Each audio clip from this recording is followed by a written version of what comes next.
Hi Middletown, Jim Palenick here with special updates with the city manager. I have a special guest today, our fire chief, Paul Lolli. Our topic for today is, at this week's city council meeting, we introduced for the first time a request to ask our city council if they will place on the May 3rd, 2022 ballot a request to citizens to approve a 1 mil property tax levy that would go to fully support the reconstruction of 4 new fire stations in 4 new locations to fully replace those that exist currently. Now, we have a 1 mil property tax levy that has been in place now for 10 years, and it has been funding the senior center, the Central Connection Senior Center. That debt service that was required for the senior center is expiring effective 2021. As a result of that, we feel that it is a time to use the opportunity to extend that 1 mil levy for a 25-year period. And by doing so, it would allow us to raise, as a bond issue, $16.8 million. And that $16.8 million would then allow us further to actually pay the construction costs of 4 new fire stations. And of course, people are going to ask, well, my goodness, you have 4 stations total in the city, and why would you go about imagining that you could do all 4 of those at once? And I think the thing is, and the chief will tell you, the quality of our stations, unfortunately, are really substandard. They don't really meet any sort of contemporary standard for health, for safety, for quality. They're on far too small of a site. They are effectively in the wrong location. They're becoming very difficult to maintain in terms of cost effectiveness. And we really know that to reinvest in these have become the highest priority for the city. So Chief, really since I've been here, you and I have been talking about this. You've made it so clear, and I've been able to see firsthand by actually touring these facilities just what a acute problem this is. Can you tell us a little bit more about some of the issues that we face and why this is such an important issue? Absolutely. As we showed you, as we toured you through the station and members of city council, the stations are in poor condition. I mean, fair at best, poor at worst. And they're older. They're in situations where we have ceilings that are falling down, roofs leaking. As far as the structural stability, they're okay, but the interior parts of them have just aged so bad over the last several years. They're in dire need of repair. Absolutely, and something else, and you and I have talked about this, we're very interested in creating more diversity in the fire service, and that means more female firefighters. None of these stations, to my understanding, have ever been designed with the idea that there would be both male and female firefighters. Is that correct? That is correct. We actually only have one fire station where it's conducive just to have restroom facilities that are separate for to be inclusive of all genders. And with that, we need to go into the modern age where we have facilities that are inclusive and take into account people's privacy and what we need to do to Absolutely. Do that. And I think the other thing is it's really becoming very difficult as a recruitment tool for us. People have to realize firefighters don't just work in a station, they live there. So when we're asking them to live in a property that is so poor in terms of its quality, its maintenance, and its basic health and safety, that becomes a real difficult task to try to recruit people.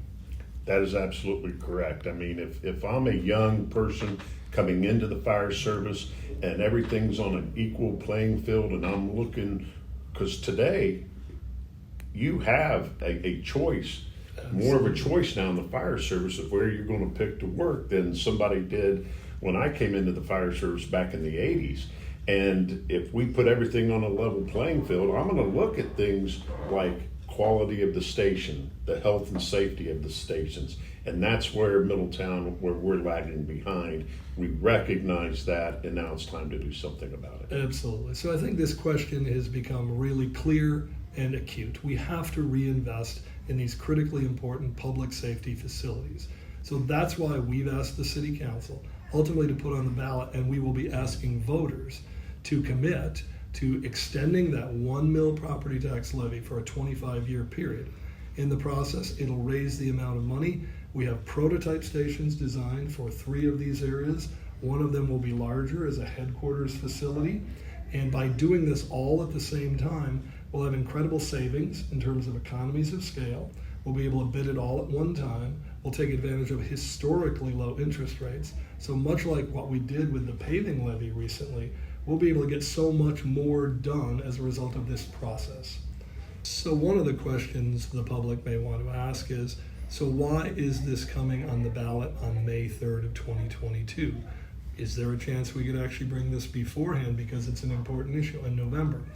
I think people have to realize that this was first introduced to our city council at last winter's strategic planning session. So the first time they really understood what was happening and what our plans were came at that time. Literally since that date, we have been working diligently behind the scenes, and I know the department's been doing an incredible amount of things, identifying, number one, the most appropriate locations for these sites, not only from a response time perspective, but also in the sense that does the city control it? Can we own it in a cost-effective manner? And does it allow us to construct a building in the most cost-effective manner? Because I know you looked at some sites that while they might have been available, the topography alone was going to cost us so much more just trying to do that. That is correct. That's correct. We were told early on, any amount of money that needs to go into purchasing of the land and preparing the land just to build the station takes away from the amount of money we'll have to actually spend on the station itself. And we want to do as much as we can to take the health and safety of the structure, which transfers to the health and safety of our firefighters into Exactly. So one of the things we had to do, we identified a number of properties the city owned. They were former school properties in many cases, actually in 2 cases. One of the cases was an undeveloped portion of a city park that made a great deal of sense. It was in the right location, in the right neighborhood. And then finally, we partnered with Premier Health Atrium Medical Center to acquire a really critical site right on State Road 122, and they deeply discounted that on our behalf in order to really create a good location for that station that would serve the eastern part of our community. But all that took a great deal of time. So we have been doing all of that process, all of that due diligence now for these last 7 or 8 months.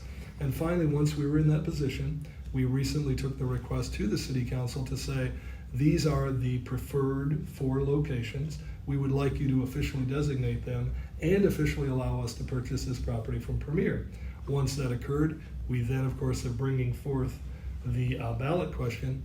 But in order to do all that, there were also very specific deadlines that we had from the county to meet to get it on the ballot. And at this point in time, short of an emergency legislation, we simply wouldn't make that anymore.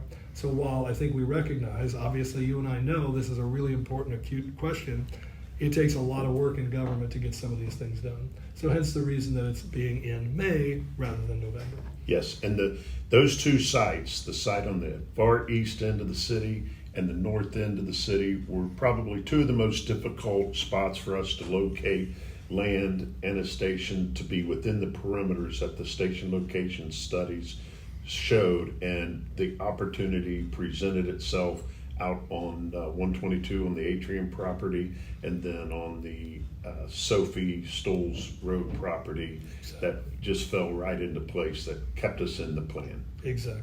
So then from the public's perspective, on July the 20th, the City Council will take a final vote then to actually place this item on the ballot in May of 2022. And of course, this has been quite an enlightening experience for you to go through. I know it's been important for you a long time. Tell us again a little bit why it's so important to figure out the right locations for these stations and why they're critical to the community. One of the most important reasons why we need to get the fire stations in the locations they're at is response time. Not only for fire, but also for EMS. We know from a fire standpoint that each minute a fire grows, it gets bigger and involves more of a person's home. The quicker we can get there and keep that fire to essentially what we call a room and content fire, causes less damage. On the EMS end of things, the quicker we get to your heart attack, the better chances you're going to have of surviving that that cardiac event. Diabetic emergencies, the quicker the medic unit can get to your home, the better chances you're going to have of surviving that emergency. And so that's why we locate the stations in the positions there. Absolutely. And of course, some people question about, well, why would you have a fire station in a neighborhood? And of course, for this reason you just described, which is you want to be as close as possible when you need that emergency help. Absolutely. So I think most people recognize the fact that closer I can be to a fire station, the more certainty I have that you'll be able to respond to my emergency when I need it. That's absolutely correct. And that's why all across the United States, firehouses are put into neighborhoods to blend in with the neighborhood and then to be part of the neighborhood when you need 911, we're there quickly to help. Absolutely. And I think it's also critical to understand that as this community is changing and growing and doing so much development, the response times change, and you have to look at new locations to best serve everybody because it's different than it used to be 20, 30, 50 years ago. That is correct. And just look at the east end of the city. Absolutely. When I started in the fire service in Middletown in 1989, it's a lot different. And the east end has just boomed and grown, and not only commercially, but residentially. And now with Station 82 being moved out to the Atrium property, we will be able to be better positioned to service the new residential construction and the new commercial construction, and by the location of Station 85, why moving that somewhat, we'll be able to continue the service of those residents that have always been there, and then also be in a position to service the new areas out on the north end of the city. Mm-hmm. Well, I just want to thank our special guest, Fire Chief Paul Lolli, and I want to thank the community, and particularly the fire service and all of our firefighters, EMTs and paramedics. They're out there every day looking out for the health and safety of our community, doing an incredible job, and we certainly owe them. We owe them the opportunity to live and work in a quality facility so that they can be taken care of the same way that they take care of us. Thank you, Middletown.